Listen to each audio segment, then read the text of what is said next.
You ever see a man smile while he snatches your home away from you? I have, and I'll never forget it.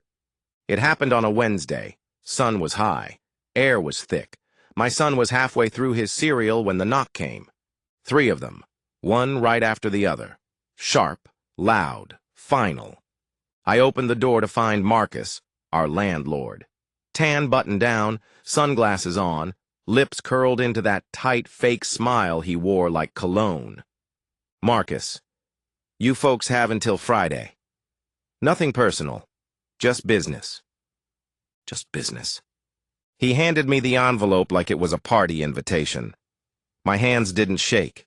Not in front of him, but inside. I was burning. We'd never missed rent. Not once. My wife, Tasha, worked nights at the hospital. I picked up shifts wherever I could, construction, deliveries, janitorial. We played by the rules. But it didn't matter, because someone had offered Marcus more. A developer. A whisper of revitalization. And just like that, our home was someone else's future profit. We packed what we could, left behind what we couldn't. KJ, my son, clutched his sketchbook the whole time. Wouldn't let go of it. He's 12. Draws everything he sees. Said he wanted to remember.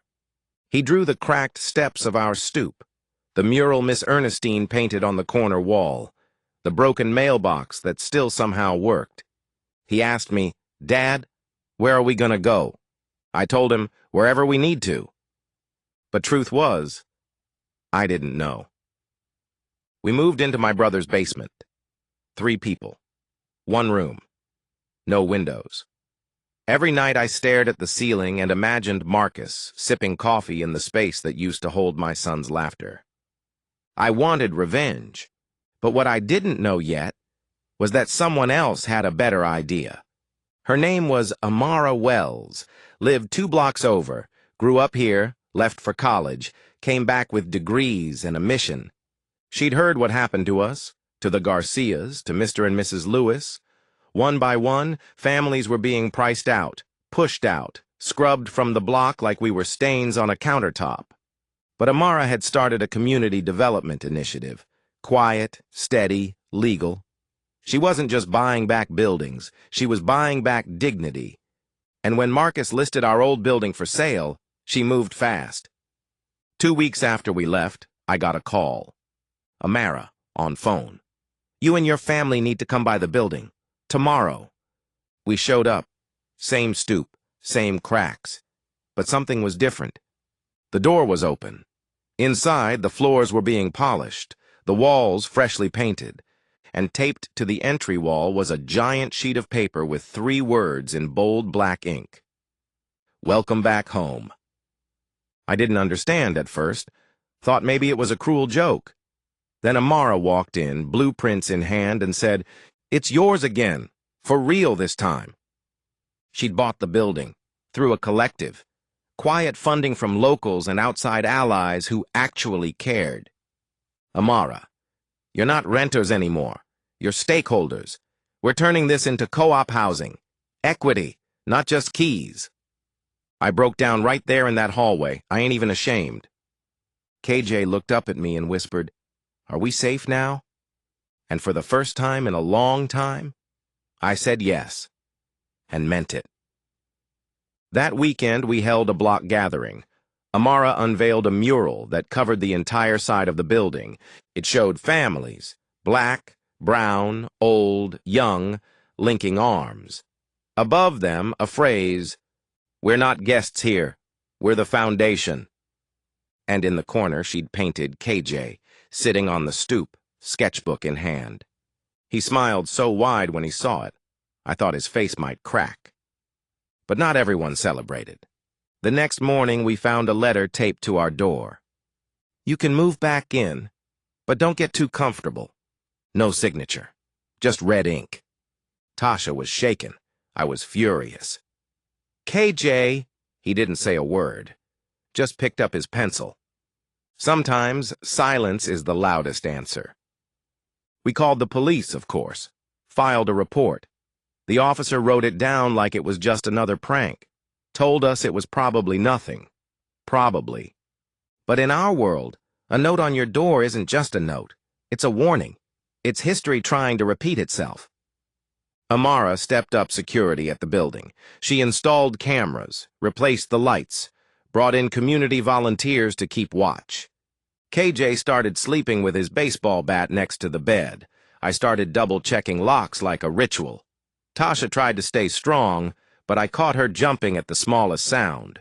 We were back, but not at peace. Turns out, Marcus had been talking. Word spread that he was trying to file a lawsuit, claiming the sale had been manipulated, that Amara's company tricked him, said he wasn't informed about who the buyer really was. It was nonsense. Legally, he had no case, but legally isn't always where the real battle is fought. We found out he'd been showing up around the neighborhood asking questions, watching from his car. Once, KJ saw him drive by and made eye contact. I decided I wasn't going to hide, so I asked Amara to arrange a meeting. We met at a cafe 2 blocks from the old building. Public. Safe. Marcus walked in like he still owned the place. Marcus, you think you people can just buy your way back in? You think that makes it yours? I didn't flinch. I told him straight. We never left. You just never saw us. But we're here now, and this time we ain't leaving. He laughed. But it wasn't smug like before. It was hollow. He knew. He'd lost. What happened after that felt like a turning point. Amara hosted a block party. Not a celebration, a declaration. Food trucks, music, tables with housing resources, voter registration booths, job listings, and one giant mural unveiling across the east wall of the building, a sweeping scene of families standing hand in hand, holding keys. It was called, "We Keep the Keys." People came from across the city. Some cried, some brought photos of their own families who had been forced out. A few even started talks about creating a cooperative housing fund. And KJ? He stood on that stage holding the mic like he was born with it. KJ, I used to think power was about who got to tell us to leave. But I learned. Real power is staying. Real power is knowing your worth, even when they don't. The crowd clapped, and for the first time in months, I saw his shoulders loosen. My boy. He wasn't carrying that same weight anymore. The threats stopped. Marcus disappeared. No lawsuit, no second eviction. We don't know if it was the cameras, or the community, or just the fact that when you're used to ruling with fear and folks stop fearing, you lose your grip. Life hasn't magically gotten easy. Rent is still rising across the city. More developers are circling. But there's a shift now. Amara's initiative has expanded. Other buildings, other blocks. And we're not just tenants anymore. We're stakeholders. I joined the neighborhood association. Tasha volunteers with tenant advocacy. KJ?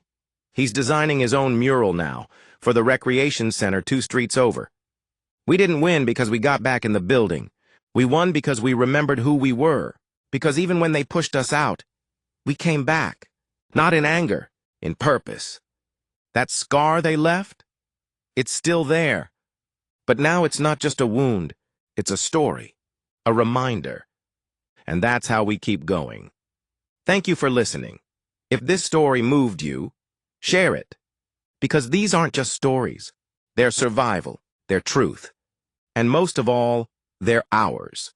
If you enjoyed the story, don't forget to hit that like button and subscribe to the channel for more powerful stories like this. Your support helps us keep bringing these moments to light.